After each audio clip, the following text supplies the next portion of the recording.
Ladies and gentlemen, welcome back to another episode of the Blade of Truth podcast. I'm Reagan Amos, and this is Nathan Fulmer. And we are so excited to bring you another episode. We're excited to dive into the material we have today. Now, this is my buddy Nathan Fulmer. We have been friends for 3 years. Yeah. His wife is Blair. And my wife is Katie. She's helped so much with this podcast. She has done the lighting. She's done the social media. She's done the cars, all that stuff. In fact, we have an announcement. We are now on Spotify and Apple Podcasts. If you have those apps and you're just tired of looking at my ugly mug, you go ahead and just listen to those, or on those platforms. That'd be fine too. But like I was saying, our families are very close. We hang out a lot, and Nathan and I have so many good discussions, as a lot of us do within the church, but we've spoken about so many different things. And lately, Nathan and his father, Glenn, have put together a men's group that we do on the first Saturday of every month. Can you tell us a little bit of why you all wanted to put that together? Well, as men, we need to set the standard in the church, and we felt like the ladies were a lot closer. They have a ladies class every Sunday. They have ladies devos, and we got to wondering, why don't we have one? Right. So we come up with breakfast. It's usually about an hour, first Saturday, and it's just a great way to, in a more kind of relaxed situation, that we can come together, get closer to Christ, get closer to each other, and then set up men to able to, like myself, get up and get more comfortable talking to different people, and in front of a big, not really a big group. We usually have it's grown from about 15 to about 30 or so. Get used to talking in front of people and really making yourself dive in to study. And it's been really great. I've learned so much from that because I feel like the best student, you can really dive in, but you're not really diving in until you're like asked to teach. Absolutely. Is a huge difference because you got to be on top of everything. It's one thing to show up with your binder and you're putting down notes, but when you're putting down your notes that you're about to read in front of people, it's completely different. It's been really great for me, and I think a lot of other guys, and we're really excited for the future of it. Absolutely. You talked about you don't really know until you have to teach a class, and every time someone says that, I think of the Disney movie Tarzan. And dude, Phil Collins had the most fire soundtrack. But in one of those songs, the title is Son of Man, and he says, "In learning you will teach, and in teaching you will learn." And how true that is. And just a side note, man, to see the growth of people like Nathan and Dalton. They've been Christians. You've been a Christian for about three years. Dalton's been a Christian for about a month and a half, 2 months. But they have been so involved, and they are getting in the lives of others, and it's so encouraging to see that. And maybe throughout this podcast, we can talk about your conversion too, which is a powerful story as well. But I'm just so thankful for them, and it's so encouraging. And you guys probably have some people in your congregation that you look to. Also, like I said, these men's devotionals are the first Saturday of every month. So if you're in the Oxford, Alabama area, or maybe you're not, and you're like, man, I need some men that are going to hold me accountable, that are going to push me. Man, the stuff that men go through, especially within this society, and how men are in some cases alone, and it's so great to have wives that really help. The proverbial writer says, "He who finds a good wife finds a good thing." How true that is. But talking about men's devotionals, Nathan has a really neat devotional. I don't think it just applies to men, but perhaps more so. But it can apply to everyone. I say this, man, if you hear a lesson, you're like at the title, "Oh, this isn't going to apply to me." Think of a person like a 49er. He's going to go sift through mud to find gold. You're going to find gold nuggets and everything. Tell us a little bit about your devotional you did a little while ago, and we'll just go off that. What was the title? What was the motivation? Well, we try to go through different things that men struggle through, and big thing is try to go through success and how to what it takes for success, but not letting it get to your head. Prideful. I feel like pride is part of pretty much every sin. Is some pridefulness. Talk about success and what it takes to get success and what people don't see. And I saw this thing, it was the iceberg method. So you got your waves, you got the sea, and on top you just see the top of the iceberg. Right. But what you don't see is the big chunk underneath Absolutely. it. And what's under that is the practice that it takes, the discipline, the perseverance, just everything that hold that iceberg up. But see, everybody's jealous of what you have, but nobody's jealous on how you got it. Word. So holding that, and but being humble about it, and not trying to show everybody the whole iceberg, and Yeah. just let people Right. see what they're going to see. Absolutely. And it reminds me about, let's see, right here. Let's just go ahead and get into it. Let's do it. In Proverbs 27:2, Mm-hmm. it says, "Now let another man praise you, and not your own mouth, a stranger, and not your own lips." Don't boast about yourself, but other people, they're going to see it. So Absolutely. sometimes it's hard. You want to be the face of something. You want to Mm-hmm. look what I did and be Yeah. Yeah. proud, but people want to see it. Right. Absolutely. So it just Absolutely. trying to humble yourself, and but Going off of that, man, everyone wants the reward, everyone wants the all of that, but they don't want the work, they don't want the discipline, like you're saying.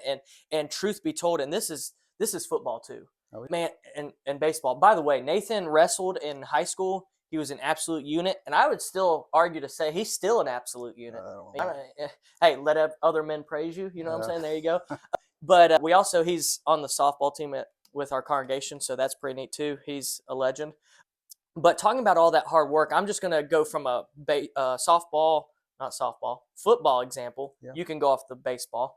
But many times people only see, let's say, Friday nights for high school or Saturdays when in college when we played, they only saw that day. yep. They did, man, spring workouts was nuts. We would wake up at 4 a.m. We'd have spring workouts, and then we'd have to hurry and get to shower, get to class. And then after that, we'd have hours of film. And then after that, we'd have hours of practice. Yep. And then somehow you have to have a social life. And if you're in a relationship with a girl or whatever, then you gotta, it's like crazy. And then people only see that, and then all the studying, just they Yep. only see when you put on the uniform, they don't see all the hard work and the blood, sweat, tears that goes into it. And I think that applies as well here. But in Galatians chapter 6, if you want to turn there, I'll give the audience time to go to Galatians 6. If you are turning with us, maybe you're in your car going to work, but this goes with that iceberg example. Look at verse 7. Do not be deceived. God is not mocked, for whatever a man sows, that he will also reap. Now, in that context, he's talking about God's not going to be deceived. We can't trick him and be one way and live in sin and think, oh, he's not going to see it. He's not going to be mocked. It's Galatians chapter 6, verse 7. 6, 7, all right. It talks about in verse 8, he who sows to the flesh will reap corruption and so on and so forth. But I think another thing we can apply here is some people call this karma. The Bible calls it reaping and sowing. And I think it's so dumb to look at someone, I would say stupid, to look at someone and say, I want that, but I don't want to put in the work to get that.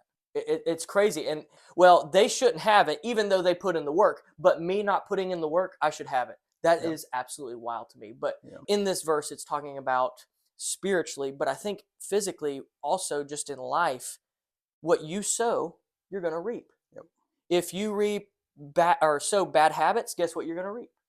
So just going off that. But I know you wanted to go somewhere else. Well, in the Devo, we kind of was talking about success in the iceberg, and I kind of brought up Tom Brady, and he's in his profession, the GOAT, greatest of all time. 7 Super Bowls, just held everybody up to a higher standard. You hear all the interviews and the podcast about him and stuff. It's just really cool stuff. But what people didn't see was all the practice and the diet. To do something for that long, absolutely, is insane. And be at that high of a level, and to bring everybody. That was my biggest thing too. Is he brought everybody up. Not everybody around him was first round draft picks and things like that. Who was Julian Edelman before Tom Brady? He was a quarterback. Now he made him a receiver. Exactly. He made a quarterback a receiver. Sorry, keep going. You're good. But we see him as that. And but I really wanted to know, and I asked all the men, but who are we? What does God see him as? Does he see him as the GOAT? Or but because through the Bible, GOAT's not always the best thing. That's a good point. And there's other animals and stuff that we brought up that, who are we? And it dug deep a little bit for some people, I think. And made you think about it, because what I really love is Jesus talks about different animals, but they haven't changed. A pig 2,000 years ago is still a pig. And ant is still ant. A sheep, goat. And people are the same. We still have the same lust. We still have the same pride that we have to fight with and things like that. It's cool to know that nothing's really changed. We're the same people back then as now. We're having the same struggles, but we just might have a few more things. The Bible says nothing's new under the sun. Still the same struggles, that type of thing. Now I know you brought up Matthew 25, right? Yeah. So he's talking about the goats. If you think about the goats, in fact, do you want to read Matthew 25, starting in verse 31? Maybe go Yeah. to verse 32, or Yeah. would you want me to? Yeah, I got it. I can stare at you while you're turning there. That's No. fine. Okay. Matthew 25. We're going to start in verse 31 and we'll go to verse 32 for Okay. now. When the Son of Man comes to his glory and all the holy angels with him, then he will sit on the throne of his glory. All the nations will be gathered before him, and he will separate them one from another as a shepherd divides his sheep from the goats. You were talking about the goats, but then there's another animal here, a sheep. And notice what the scripture says. The goats are going to go to the left and the sheep to the right. And so when we think of goats, you and I can just bring up some characteristics. What are goats like? I think hard-headed, Hard-headed, stubborn. They just want to do their own thing. Yeah. I know my wife Katie, she had goats growing up, and every time she turned around, the goats would just try to hit her, and they'll eat literally anything too. Just about depends on how you raise them too. But tell me about some sheep. What's the difference there? Well, sheep they stay together Mm-hmm. in herds and stuff, and that's how you can be protected. You're around Right. people, and but the biggest thing is they know their master. They know their master's voice. Absolutely. Do we know ours? Is the big thing, and that's what we talked about a while back. Fears. Everybody's got different fears. Spiders, whatever. I mean, Right. I try to look at it a little bit different. What's my biggest fear? Mm-hmm. And when I finally come down to it was, will Jesus tell me, "Hey, depart from me, I never knew you." That's wild. That's one of the scariest. When you really perspective, what else really you have to really be scared of? Right. Going off the sheep thing, it's like in that final day, what's Jesus going to say to us? Because he says, "I never knew you." You think about it. We know of Patrick Mahomes or we know of Donald Trump, but we don't know him. There's a difference between knowing of someone and knowing someone on a relationship level. And like based on how we're living, how we hear the shepherd's voice in John 10, Jesus says, "I'm the good shepherd." And talking about the sheep, goats will eat anything. The sheep eat what the shepherd provides. Yeah. The sheep know the shepherd's voice. The sheep are they flock together. But you know what's really cool? I did a lesson on this a while ago, but I was looking up. If you want to go on the internet and check this out, did you know sheep actually have a type of antivenom? So if a snake bites the sheep, it's got antivenom. And so if we're the flock of Jesus Christ, and Satan's known as that serpent of old, and he tries to sink his fangs into our lives, hopefully if Christ is in us and through us, not physically, we did a lesson on that, man, that's a whole nother episode, but the words and us just having that relationship with Jesus, do we have that type of antivenom to overcome the world? Goats don't have that the sheep do. But and how easy it is to be picked apart, picked off if we're not word. Absolutely. The world can be a bad place sometimes. Absolutely. It's very easy to get on your phone and go down some rabbit holes, and that's the main thing we're trying to do is as men just have each other's back. Absolutely. And the lesson we did was have our six. Word. By the way, 6, if you look at a clock, 6, like I have your 6 or I got your 6, it just means I've got your back. But yeah, keep going. Just for that's clarity. really, I think they use it in the military and things like that. It's just what I come up with. And I kind of heard, I think it was like 5 people or so that you need to have in your life that hold you accountable and stuff. So we kind of use that. I used to use it 6. It's got your 6. Who's 6 people that you can truly count on? Mm-hmm. If you're having a hard day, we have a group text. Mm-hmm. And I know Blair has, "Hey, I'm having a bad day." Right. And we go at it. We throw them gifts or gifs. Motivational stuff, funny stuff, and things like that. And it really helps. Mm-hmm. And even there's been times when she says that and I'm not having the best day either. Right. But me being there for her gets me out of that too. So it's really good. And I just think that's very important. Mm-hmm. And we're all going through the same things. Mm-hmm. We know the stress. It's hard we have 2 little girls and you have a girl too. So that's another thing that we have in common. And Girl dance. But it's hard to get up in the morning, and get them ready, and get them fed, and get them dressed, and do the hair, and get to the building. So just getting that's a stress in all of itself. Right. And then you're having to kind of turn that off and really dive in. But that's what I love about Sundays. You talk about it's your favorite day of the week. It's become mine. Because when you walk through the door, it's just love. You can put all the stresses away and you can just learn God's word. Absolutely. And Listen, and going off of that, man, I'm so glad you brought that up. Is if you're in the Oxford area and you just want to be a Christian, you want people who truly care for you, love you, and want to, we always say, come as you are. But man, if Jesus is our life, we're going to leave changed. If we're allowing Yeah. him to transform us. And that was the whole thing with the women have their Bible says we all come together and study the Bible and we encourage each other. But as men, there are certain things that we go through, and maybe you're a man listening to this, you're dealing with pornography, you're dealing with temptations of drinking, you're dealing with temptations in the whatever it is. Maybe you feel alone because in our society it's like you got to do everything yourself. If you show any emotion, if you say anything, you're this weak. If you look throughout the Bible, do you know how many times David cried out to the Lord and talking about bearing one another's burdens? It's just I would like to go there, but if you have anything before No, Galatians 6. no, let's Cool. If you have your Bibles or if you're just listening, we're going to Galatians chapter 6 and verse 2. This is so powerful, and I think this is one of the reasons why we should have each other six. Because if you look at Galatians 6 verse 2, get it? Got your six? Yep. Get to Galatians 6. Verse 2, it says, bear one another's burdens and so fulfill the law of Christ. We can't fulfill the law of Christ if we're not bearing one another's burdens, which is why we stress here at the Oxford congregation. Our congregation is not going to, and we're going to do our best to make sure it doesn't get like this. Is, hey, how you doing? I'll ask you that same question next Sunday. That's not bearing one another's burdens. We've got to listen. We've got to be attentive. We've got to be active in each other's lives. Because notice if you keep reading, would you like to read verse 3 to verse 5? For if anyone thinks himself to be something when he is nothing, he deceives himself. Let each one examine his own work, and then he will have rejoicing in himself done alone, and not in another. For each one shall bear his own load. Some people will say, well, wait a minute. I thought I was supposed to bear one another's burdens and fulfill the law of Christ. But you get to verse 5, it says each one's going to bear his own load. In the original, which you don't always need this, but also in our English, those words are different.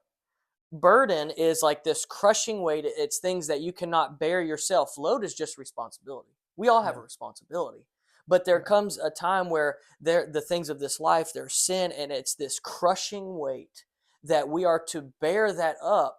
Man, one of my favorite examples, I said this in my lesson, dude, it's going to hit hard. In 1912, there was a young boy by the name of Howard Loomis, and he had polio, and his mother abandoned him at a place called Father Flanagan's Home for Boys. And as time went on, the older boys who were strong enough to do this, they put Howard Loomis on their back and carry him around the grounds of that home for boys, or if they went on a field trip. One day, Father Flanagan went up to a boy named Reuben Granger. You know how I remember that? Harry Potter, Hermione Granger. Anyways, but Father Flanagan asked him, is it hard? Is he heavy? He said, he's not heavy. He's my brother. Yeah. I was like, dude, it's still, even now, it gets me in my feels. But that's how we should be with one another. We should want to bear one another's burdens. We've got to, listen, be active. There are some people that right after service is in, I thought I had a fast 40-yard dash time in football, but they put me to shame sometimes how fast they get out of the door, and they're not active, and then they get upset, and they're like, no one's active in my life. No one's talking to me. You don't give them a chance. It's not fair. And we find people who we identify with, but you were about to say something. But it's just, we got to realize, when we come to the building, that's not the church. We're the church. Absolutely. So when you're running out, you're running, running away from, it's absolutely. Just, there are people here, we're, going to do meals and stuff, in between services and things like that, go out to eat and get to know each other and talk. And there's a lot of times, we might have class and we're here for an hour, but we stay an extra hour after because we're constantly just talking to people. Absolutely. And, so it's just good stuff. Yeah. And that's half of it there to me. So it's just being there for other people and, a lot of people say, give me Jesus, but not the church. It's like, number one, in Ephesians chapter 1, it says the body of Christ is what? The church. So we talked about it in episodes past. We're baptized into Christ, which means we're baptized into the church, his body. But also, like, when people say, give me Jesus, not the church, I always think of, Nat Geo Wild. I used to watch it all the time growing up. You look at a flock of gazelles or wildebeest or whatever, and then there's the lion. You look at 1 Peter 5, it says Satan's walking around like a roaring lion seeking whom he may devour. When you look at Nat Geo Wild, what do the lions go after? The stray wildebeest or gazelle that's not with their flock or herd. And it's like, every time I hear someone say that, I'm like, you must be having a terrible time with Satan. Yeah. That's why I think it's so important. I love that, like we said before, when we just get together, it's just those Bible studies just come up. Yeah. The burden bearing just happens. It just, because if Jesus is your life, as Philippians 1:21 said, it's going to come up. It's not forced. Yeah. And that's why I love. I mean, I think that's what's gotten us closer so much quicker, than a lot of friendships and things like that. Is because it always goes to that. And we always get to a deeper absolutely. level. So I mean, You did bring up in one of his lessons, it still makes me laugh. We're talking about being there with the church, being burden bearers. Tell us about the penguin, like the penguin type people. Go ahead. Yeah. Okay. We talk about the people that rush out, but there also Mm-hmm. got people that, that sit in their pews and don't talk to other people, Mm-hmm. and just come in and kind of go. So I was watching Madagascar with the girls, and they got some penguins on there, and they're always trying to like escape the zoo Mm-hmm. and things Mm-hmm. like that. I started thinking, and he made a statement, "Smile and wave, boys." And Smile and wave, it boys. just kind of got me thinking. We come to worship and we're dressed up. We got Right. these suits. We look like the penguins and stuff. Mm-hmm. But as people are coming through, we just smile and wave. Yeah. We don't acknowledge, Yeah. things like that. And it's not really, it's not helping you. It's not helping me, Absolutely. honestly. Because and that's one of my biggest things I'm trying to work on right now is getting better at, going seeing new people and talking to people and just get over that on my end. Yeah. But I think it's going. I can help other people on that end. So I just got to get over my fears to help other people. So I'm working on that. Yeah. A lot of people don't believe this. Growing up, I was an introvert, and still to this day, believe it or not, I'm an introvert. Like, I've got to recharge my battery sometime. But one of my like when I was trying to get over that fear or that hoop, like you're saying you're doing too, and still, like, we shouldn't let someone come in that's a guest or a visitor without speaking to them, without loving on them. I'm so thankful that you're doing that. And growing up, I was so deathly afraid of speaking to new people, like speaking in front of people.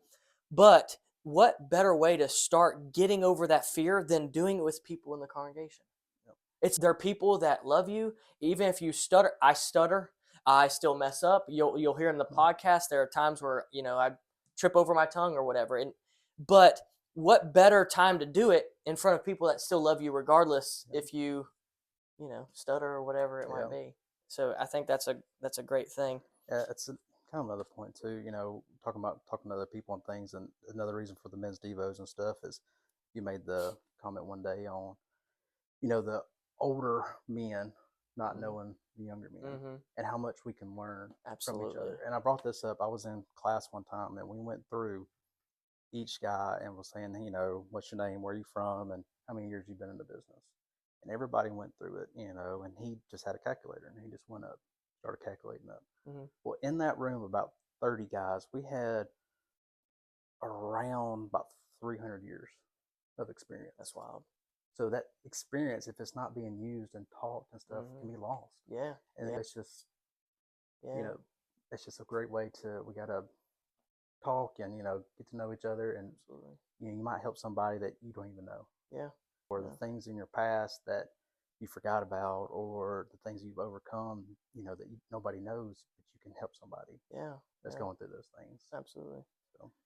If I was Satan, one of my strategies would be, I would not want and I guess this can be subjective, but the older folks and the younger folks coming together. Because could you imagine a force of younger folks who are energetic, they're ready to learn, to all of that, and then mix them with those who are more advanced in years and they've got the wisdom. Could you imagine energy, wisdom, zeal, all of that in one and feeding off one another? That would be terrible to Satan and his work, and I think that we need to be bridge builders between, depending on your congregation. Do you see, like when you look out into the pews, do you see older folks on this side of the building and younger folks? Man, I think Satan still tries to come into the four walls of the church and say, the church being the people, and try to split us up. That's one of the ways, well, and I've had people say, well, the young people just don't want to hang out with me. They don't want to listen to me, but they've never gone and at least tried. And the young people are saying the same thing, but neither one of them have gone to the other side and at least seen if that's actually the case. So that's good stuff. I guess in closing, and I'm sure Nathan, at least hopefully you'd like to keep doing this. We can Oh do yeah. certain topics and talk about some of the devotionals we've done in those men's devotionals. And we just what's really cool is we've got like I wouldn't say it's a round table, but it's kind of like a half ring rectangle, and we just Yeah. feed off of each other's ideas and we talk about certain things. But there's another animal, if we're on the animal Yeah. trend thing, the buffalo, right? Yes. Oh man, I love Yeah, buffalo. or the bison buffalo, Love I it. guess. Yeah. But I think it's bison more specifically. Yeah. The bison. I know you like this one. Tell the folks about. Oh, you did a lesson on it, and you was talking about how the bison, when a storm comes in life, they run towards the storm. They don't run away. Like the cows run away, but when they're doing that, they stay In the in storm. storm longer. But the bison, they run towards it and they run through it, which it's gonna be hard, but they get to the other side and they're so much Absolutely. faster. Absolutely. And I loved it so much that I got my sister to actually paint that, and I actually have it in our house. And there's four of it, four Right. before, Absolutely. for our family and stuff. And it's just kind of as you're walking up the door, just a reminder, to face storms. And As a man, and not just a man, but like as a Christian, life's unfair. You know, I think everyone who has been in this life for a while understands it's unfair. And we have a God who understands it's unfair and it's unjust. And that's why he came and he experienced that very unfairness. I mean, look how Jesus was treated. Yet, Jesus was willing to go through the storm for the hope, as the Hebrew writer says, the joy and the hope that was set before him. What was the joy set before him? That we might put our faith in him, our belief, trust, and obedience, and we follow him. And notice, we have to go through the storm of life. I mean, I'm sure all of us have storms, but if we run through the storm like our Savior did, we're going to see the promise of the other side. So I guess in closing, as men, as women, just people in general, if you're going through a storm, don't run away from it. In fact, that storm might make us better. Because a lot of times in our suffering, we find our salvation. And so I guess in closing, run through the storm, because if you run away from the storm's going to follow you. You have that victim attitude. You say, oh, woe is me. Your life's going to be woe. And that's not woe as in, wow, whoa, you've overcome this. It's going to be woe as in, miserable me. Everything's going to be bad. But see, I stuttered a little bit. But run through the storm, because Jesus has promised life and salvation on the other side. Man, thank y'all so much for tuning in, Nathan. I appreciate you. Thanks What a for having legend. me. Yeah. Thankful for Dalton, Nathan. I'm sure we'll have others on here, and they'll, if they still want to, come back with us. But again, as we said earlier, we are now on the platforms YouTube, Facebook, Instagram. I think we have a TikTok too now, believe that or not. Yeah. Okay. Katie does all that. Spotify and Apple Podcast. So if you don't want to see us, maybe you just want to hear us, you can go to certain platforms too. But thank y'all so much for tuning in. If y'all have any suggestions, reach out to our socials or our Gmail account at bladeoftruthpodcast@gmail.com. Any other last stuff you'd want to say? Run through the storm, baby. Yo. All right. Hey, y'all make today great. Y'all take care.